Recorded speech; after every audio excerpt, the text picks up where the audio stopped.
Okay, good morning students. Today, fourth part of magnetic effect of electric current, chapter 13, class 10 physics. In this part, DC generator, AC generator was, DC motor was explained in third part, but in this part, DC generator is there. The same construction, maximum construction is matched. You can see the both figure, and the definition of DC generator is it is a device which converts mechanical energy into electrical energy. Generator means generate electricity. Mechanically, prime mover is there. Prime mover rotates it. This rotation is can be done by the engine, diesel engine. In generator, diesel engine works. Okay.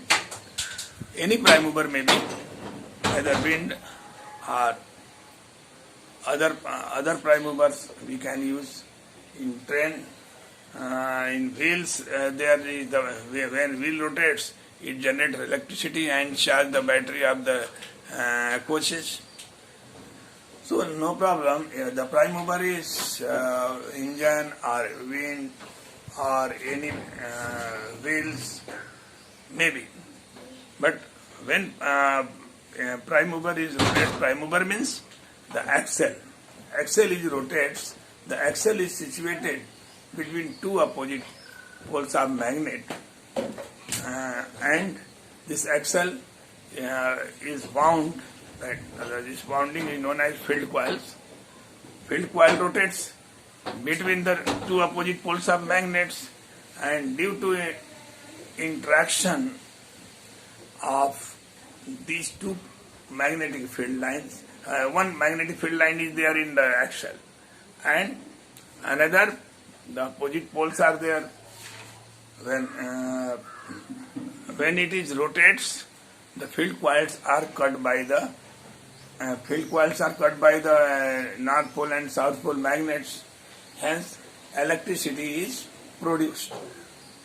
देखिए electricity इसमें जो generator के अंदर motor से उल्टा होता है. Motor के अंदर डीसी सप्लाई दी जाती है, डीसी मोटर में, तो वो दो अपोजिट पोल के बीच जो कॉइल ऑफ कंडक्टर है, जो एक्सल का काम करता है, जो रोटेट करता है, जब डीसी सप्लाई मोटर में दी जाती है तो वो घूमता है, इंट्रैक्शन दो फील्ड के इंट्रैक्शन के कारण. लेकिन जनरेटर में क्या होता है, बैटरी से इसको, ये बैटरी तो रहती नहीं है, इसके अंदर केवल coil of conductor field coil होता है जो दो अपोजिट पोल के बीच में होता है.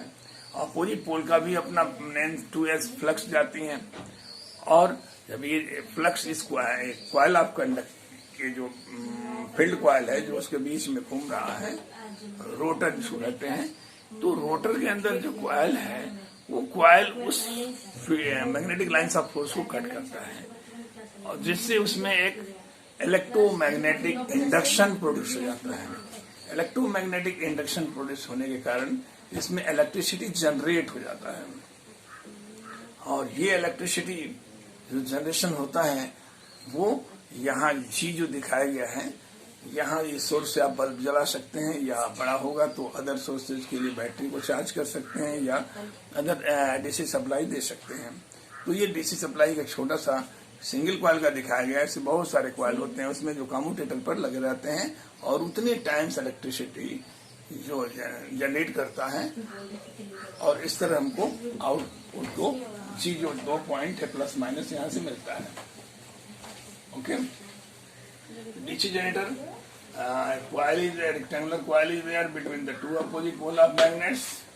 When the prime mover rotates this shaft, this coil of conductor is cut by these magnetic fields due to flux changes, and EMF is induced in the coil.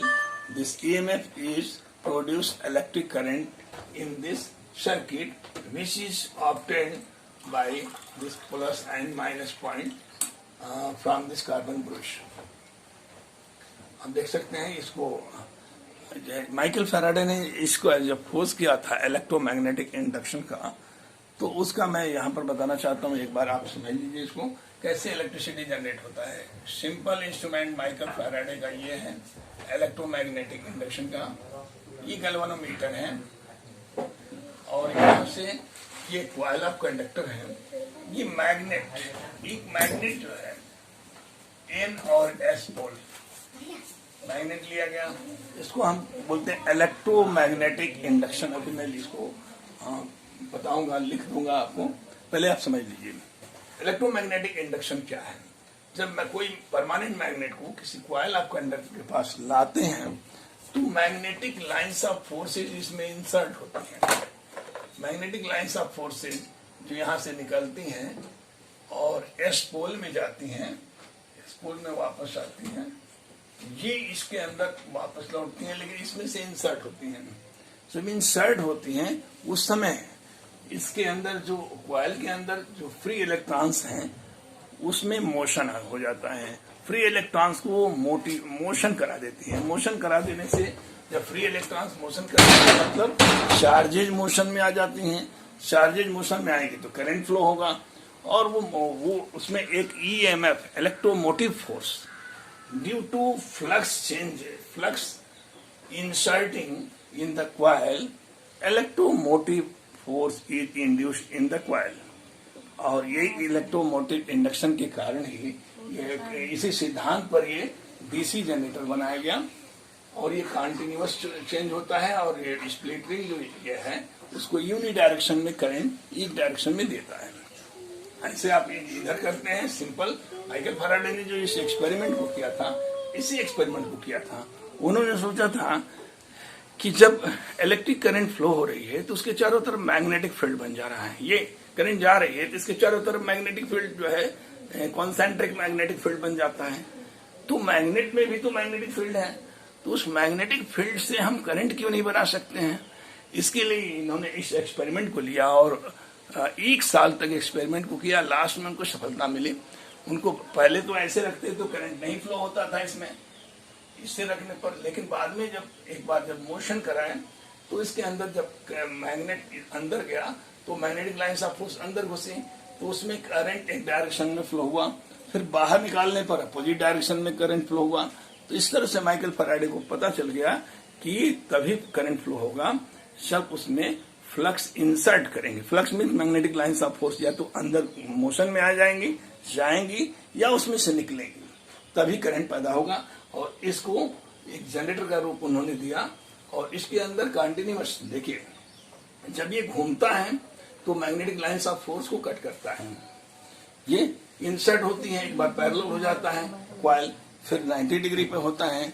तो ये जो स्प्लिटरिंग है, हाफ रोटेशन के बाद ये कार्बन ब्रुश पर आकर के टच कर जाता है, पीछे वाला जो इधर टच कर जाता है, ऊपर वाला इसमें और नीचे वाला इसमें। तो एक हाफ रोटेशन के बाद उसमें कनेक्ट हो जाता है, जो कट है वो कनेक्ट हो जाता है और एक ही डायरेक्शन में करंट कंटिन्यूअस फ्लो होने लगती है। इस तरह ये डीसी जनरेटर या डायनामो भी आप कह सकते हैं छोटे रूप में, ये काम करता है। ठीक है, सिद्धांत माइकल फैराडे का इलेक्ट्रोमैग्नेटिक इंडक्शन है वो यहीं से मिला था। अब मैं आपको इलेक्ट्रोमैग्नेटिक इंडक्शन को समझाने के लिए लिखने जा रहा हूँ। Students, electromagnetic induction,